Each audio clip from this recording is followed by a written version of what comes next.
Students accounting equation का question देखिए, जैसे ये ट्रांजेक्शन्स दी हुई हैं, स्टार्टेड बिजनेस विद कैश। आपको अकाउंटिंग इक्वेशन पता ही है, assets is equal to liabilities plus capital होती है, दोनों साइड का टोटल बराबर होता है। जितना टोटल असेट्स की तरफ का है उतना ही टोटल हमारा लाइबिलिटीज प्लस कैपिटल का होता है। ठीक है, मान लो अगर असेट्स 100 है तो लाइबिलिटीज और कैपिटल को ऐड करके भी 100 ही आएगा, दोनों साइड बराबर आती है हमेशा। तो जैसे ट्रांजेक्शन फर्स्ट देखो आप, started business with cash, business start किया कैश में 1 लाख रुपीज़ से, तो बिजनेस में कैश आया तो कैश के नीचे 1 लाख रुपीज़ लिख दिया।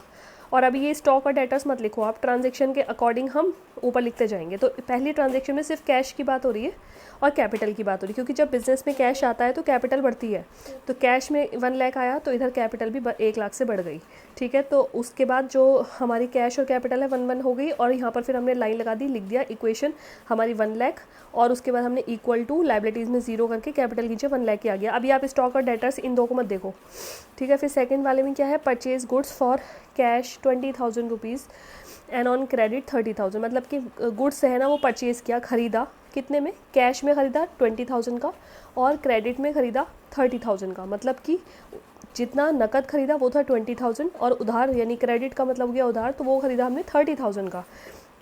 जब आप माल ख़रीदते हो तो पैसा जाता है यानी कैश कम होता है, और क्या चीज़ बढ़ती है, गुड्स बढ़ता है। यानी माल आता है तो यानी माल इंक्रीज़ हो गया, गुड्स इंक्रीज़ हो गया, बढ़ गया, और कैश कम हो गया। ठीक है, तो अब अगर आपने कैश में ख़रीदा या क्रेडिट में ख़रीदा, माल तो बढ़ गया ना आपके पास, जब आप ख़रीद के लाए हो, चाहे उधार लाए हो या कैश में लाए हो, माल तो आपका बढ़ गया। तो टोटल 20,000 से ये बढ़ा और 30,000 से माल ये बढ़ा, यानी कैश तो गया आपका 20,000 का और बाकी का उधार है। तो उधार का मतलब ये नहीं है कि आपको कभी चुकाना नहीं है, चुकाना है ना आपको, तो वो जो चुकाने का नाम है वो क्रेडिटर्स हैं, लेनदार हैं, वो कभी आएंगे पैसा लेने अपना, तो वो हम लाइबिलिटीज़ में क्रेडिटर्स के नाम से यहाँ पे शो करेंगे कि हमारे कितने क्रेडिटर्स हैं।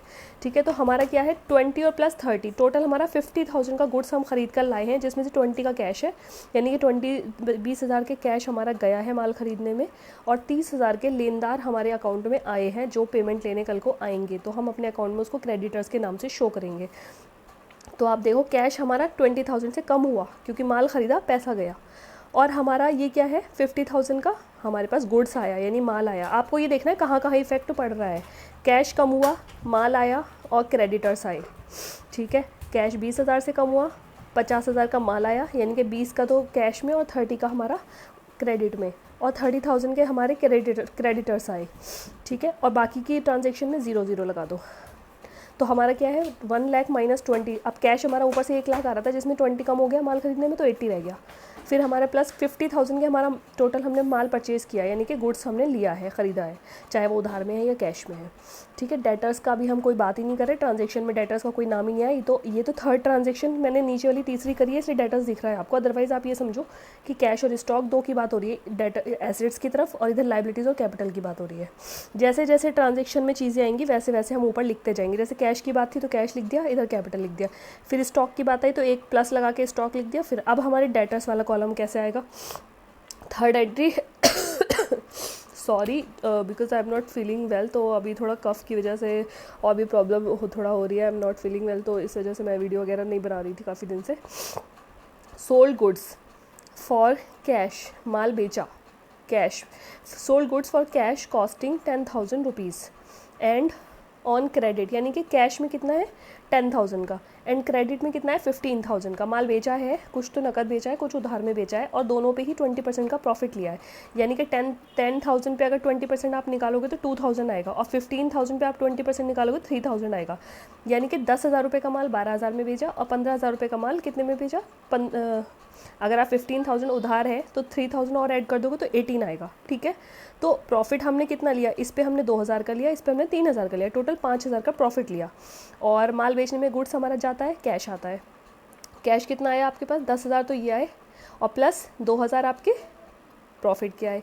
उधार माल बेचा तो पैसा अभी आया नहीं आपके पास, देनदार आए आपके पास, डेटर्स आए। ठीक है, तो डेटर्स अगर आते हैं तो वो हमारा कॉलम डेटर्स का यानी देनदार, कभी तो आपको पैसा देंगे आके, तो जब भी देंगे प्रॉफिट के साथ ही देंगे। तो 15,000 का माल आपने उधार बेचा था तो 15 और प्लस 3 यानी 20% प्रॉफिट निकाला था, तो 3,000 वो, तो 18,000 रुपये डेटर्स के नाम से डालोगे, क्योंकि वो 18,000 फ्यूचर में आपको पैसा देंगे।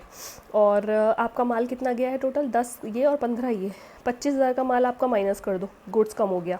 कैश कितना आया 12,000, क्योंकि 10,000 रुपये कैश प्लस 2,000 का प्रॉफिट, तो 12,000 ये आ गया, 25,000 से माल कम हो गया, 18,000 4,000 के देनदार बढ़ गए और कैपिटल बढ़ी है 5,000 से। 5,000 से कैसे बढ़ी है? क्योंकि 2,000 का प्रॉफिट तो हमें यहाँ से मिला, 3,000 का यहाँ से मिला, मतलब मिलेगा तो ना फ्यूचर में, चाहे उधार की ट्रांजेक्शन है, 2,000 का ये प्लस 3 का ये, तो कैपिटल हमारी बढ़ गई 5,000 से।